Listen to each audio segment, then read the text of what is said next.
जम्मू काश्मीर येथील उरी विभागामध्ये पाकिस्तानने केलेल्या हल्ल्यामध्ये घाटकोपरच्या कामराजनगर विभागामध्ये राहणारे जवान मुरली नाईक हे शहीद झालेले आहेत। मी सध्या आहे कामराजनगरच्या त्यांच्या घराबाहेर।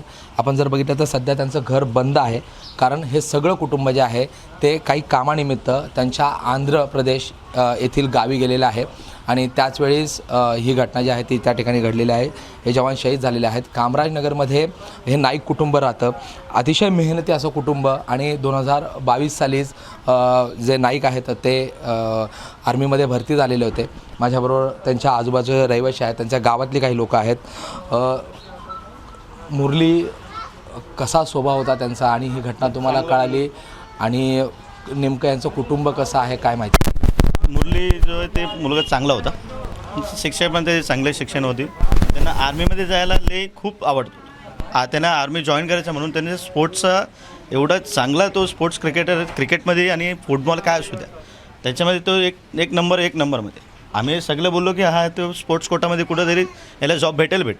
ह्यांनी स्पोर्ट्स कोटामध्ये नाही डायरेक्ट GD जॉईन केलं आहे आर्मीमध्ये। एका ठिकाणी एका जागेवर त्यांनी सिलेक्ट झाले आणि डिसेंबर 2022मध्ये त्याच्या भरती झाले।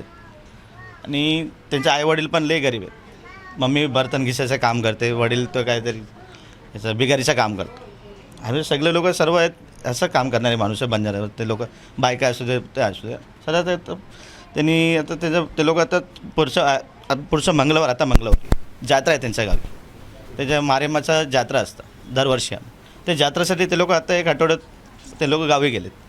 आता काल रात्री आज रात्री 3 वाजता 3:30 वाजता त्यांना डेथ झालं होतं जागा, गोळी लागून डेथ झालं। आमच्या लोकांना 8:30 वाजता फोन आलेला त्यांच्या वडिलांना पण की तुमचा मुलगा इथे शहीद झाला।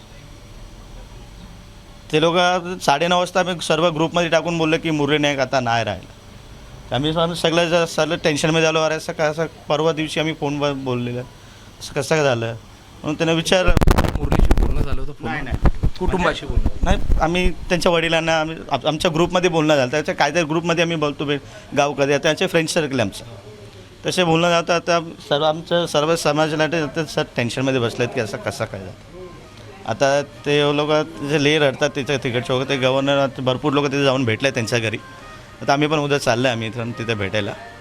बस आणखीन तुम्ही आप उनके बाजू में रहते थे, आपको कब पता चला? मुझे भी अभी मतलब 1 बजे मालूम पड़ा। मैं उनके बाजू में रहती थी, बचपन से मैंने उसको देखा है, पढ़ा लिखा अच्छा लड़का था, बहुत अच्छा स्वभाव का था और मेरे बाजू में रहते थे। और अभी यहाँ हम आए शिफ्ट हुई, यहाँ भी मेरे बाजू में ही, मैं ऊपर रहती हूँ, वो लोग नीचे रहते हैं। अभी 3 तारीख को वो लोग गाँव गए।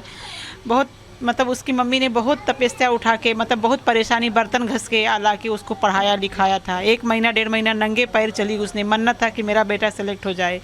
उस मतलब हो गया उसका, लेकिन अभी देखो भगवान की नहीं वो मर्जी थी, वो ऐसा हो गया उनके साथ। बहुत तकलीफ़ उठा के उन्होंने अपने बच्चे को पढ़ाया था। पापा चावल का काम करता है, गोनी उठाता है, बेगारी का काम करता है और मम्मी भी बर्तन घस के ला के अभी मतलब पढ़ाई लिखाई बच्चे को यहाँ तक पहुँचाई। तो अभी नसीब में नहीं था बेचारी की क्या। तर हे रहिवाशांचे आसू आहेत। खूप लहानपणापासून ह्या सगळ्या कुटुंबाच्या बरोबर असलेले हे सगळे रहिवाशी आहेत आणि आज ज्यावेळेस हे कळालं आहे तर संपूर्ण परिसरावर शोककळा आहे। आजूबाजूच्या रहिवाशांवर, त्यांच्याबरोबर राहणाऱ्या नातेवाईक दुःखद घटना आहे। पाकिस्तानच्या या हल्ल्यामध्ये हा जवान शहीद झालेला आहे, मात्र याचा चोख प्रत्युत्तर देखील भारताने दिलेला आहे। काय सांगाल दादा, कामराजनगरचा हा जवान होता आणि त्याचं कुटुंब खूप हालाकीत इथे दिवस काढत होतं आणि आज ही घटना घडली। अभी वो कामराजनगर में हम लोग रहता था, वो पढ़ाई सब गांव में किया था। उनका माँ पिता को हम लोग जानता है और लड़का तो ऐसा छुट्टी में इधर आता था, बातचीत अच्छा करता था। उनका ज़्यादा इंटरेस्ट आर्मी में जाना था। अभी 2022 में वो भर्ती हुआ था, इन्होंने बता रहा, हमको तो इतना पूरा मालूम नहीं है। मगर लड़का बहुत अच्छा है, लड़का बहुत अच्छा है, बातचीत सबसे करता था, बहुत एक्टिव होता। माँ पिताजी है ना बहुत गरीब लोग हैं, बिगारी का काम करता है। उनका माँ बर्तन घसता, बहुत तकलीफ का काम था। तकलीफ उठा के उनको पढ़ाई किया, लास्ट में ये ये हो गया, बहुत दुख हो गया हम लोग का भी। हम लोग मालूम पड़ा सुबह 8:30 बजे मालूम पड़ा।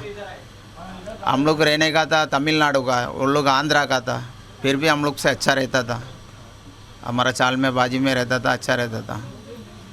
अभी ये घटना के बाद क्या मांग करेंगे आप भारत सरकार से, क्या मांग रहेगी आपकी? अभी उनका जान निकाल के अभी क्या मांग सकेगा, अभी जान थोड़ी हमारा सरकार ने ला के दे दी। अभी उनका माँ बाप खुद बेटा ही मांगता है, हम लोग भी वही जानता है। अभी मांग तो यही है, अभी क्या करेगा, एक ही लड़का है उसका, मांग तो यही है, अभी क्या लगे गया उसको तो। आपण जर बघितलं तर सध्या दुःखाचं वातावरण आहे या सगळ्या स्थितीमध्ये आणि एक त्यांच्यातला माणूस गेलेला आहे आणि या सगळ्या स्थितीमध्ये प्रचंड शोककळा संपूर्ण या परिसरावर आहे. प्रशांत बडे, ABP माझा, मुंबई. ABP माझा, उघडा डोळे बघा नीट.